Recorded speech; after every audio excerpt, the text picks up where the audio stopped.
The cabin lights dimmed as passengers settled into their seats on Flight 447 to Atlanta, and Dr. Maya Richardson adjusted her briefcase beneath the seat in front of her, the worn leather a testament to 15 years of flying coast to coast for medical conferences. She'd paid extra for this first-class seat, 2A, the window position she always chose because it gave her space to review patient files without interruption. And as she pulled out her tablet, she felt the familiar pre-flight calm wash over her, the kind that comes from knowing exactly where you belong. But that calm shattered the moment a man's voice cut through the quiet murmur of boarding passengers. "Excuse me, I think you're in my daughter's seat."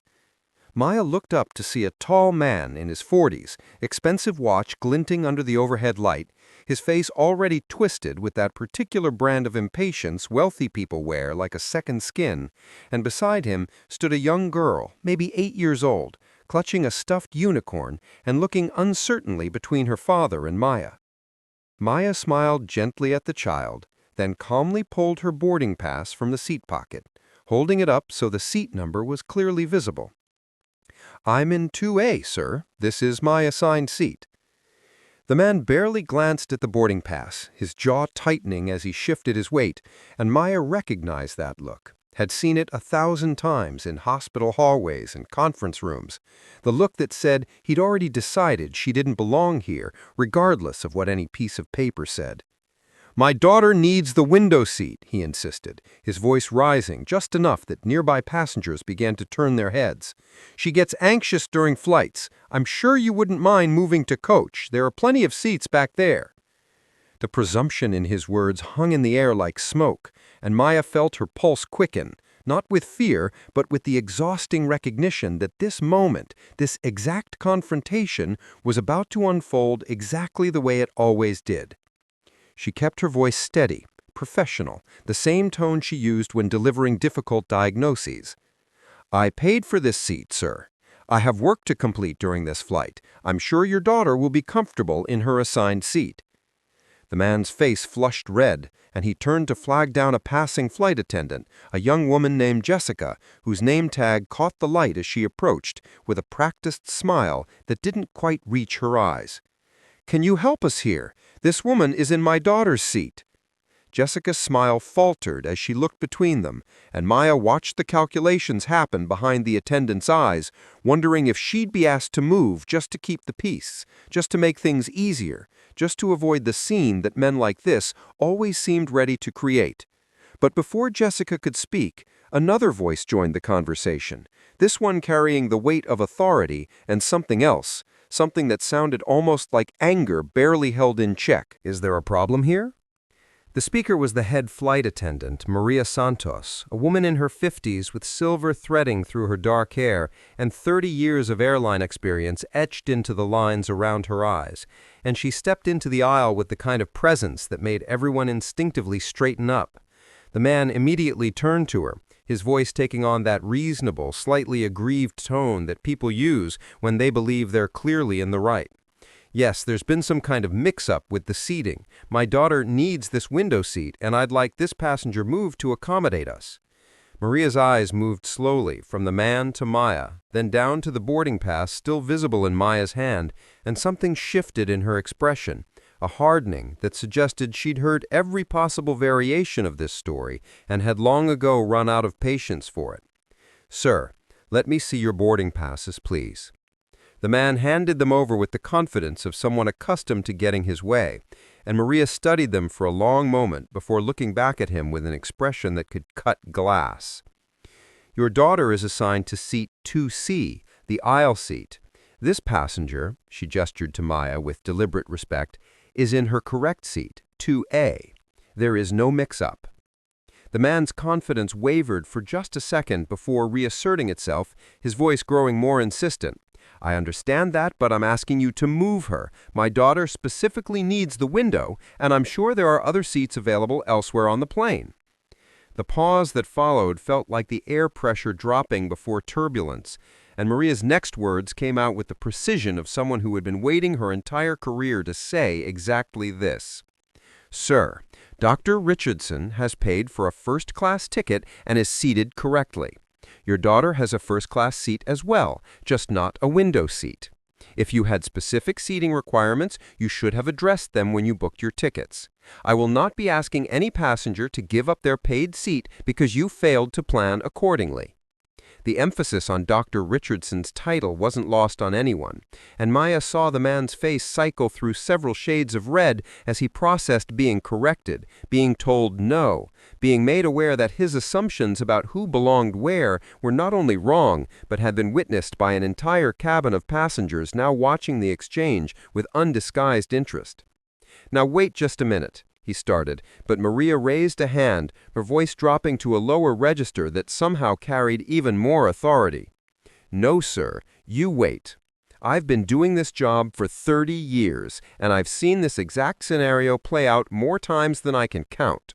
A black woman in first class, and suddenly there's a problem with the seating. Suddenly there's confusion about assigned seats that were perfectly clear until someone decided someone else didn't look like they belonged here." The accusation hung in the air, raw and undeniable, and the man's mouth opened and closed without sound, his daughter tugging on his sleeve now, whispering, "Daddy, I don't mind the aisle seat," but he was too far gone in his own indignation to hear her. I'm not racist, I just wanted—" Maria cut him off with a look that had probably reduced countless difficult passengers to silence. "I didn't say you were racist, sir. But your actions have disrupted this flight and disrespected a paying passenger based on an assumption that she should give up what she paid for because you've decided your needs are more important. So here's what's going to happen. You and your daughter will take your assigned seats. You will not bother Dr. Richardson again, or I will have the captain delay this flight and have airport security remove you. Do I make myself absolutely clear?" The cabin had gone completely silent. Every passenger within earshot frozen in place, watching this moment of justice unfold like a movie they'd waited their whole lives to see. The man looked around, perhaps hoping for support or sympathy, but found only the stares of passengers who had witnessed his behavior and Maria's response, and something in him finally broke. His shoulders sagged, and he muttered something that might have been an apology before guiding his daughter to their seats across the aisle.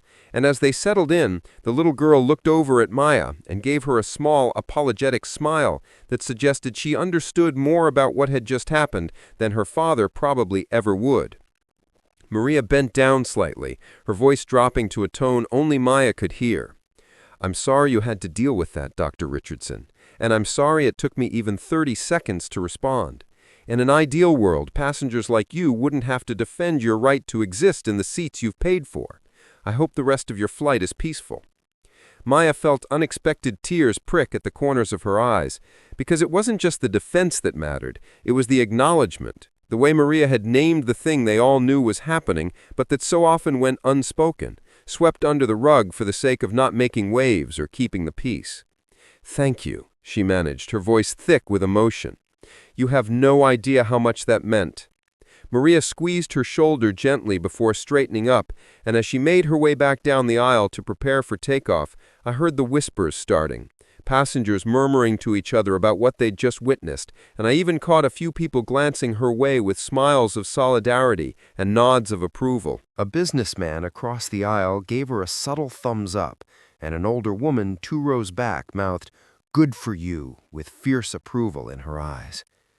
As the plane taxied toward the runway, Maya looked out her window at the ground crew loading luggage, at the other planes lined up like patient birds waiting their turn, and she thought about all the small battles fought in airports and airplanes, in restaurants and stores, in every space where someone decides someone else doesn't belong. She thought about her daughter at home, 7 years old and already asking questions about why people sometimes treated them differently.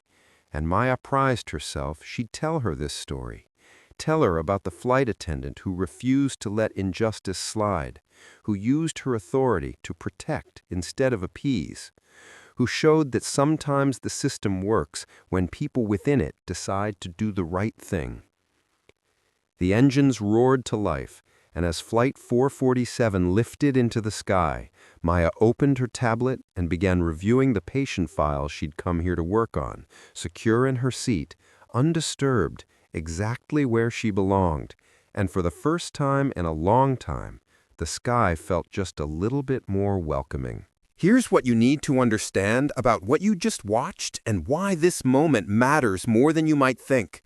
Every single day, in airports, on planes, in stores, restaurants, hotels, and countless other spaces, Black people and people of color face these microaggressions, these challenges to their right to occupy space they've paid for, earned, or simply deserve as human beings.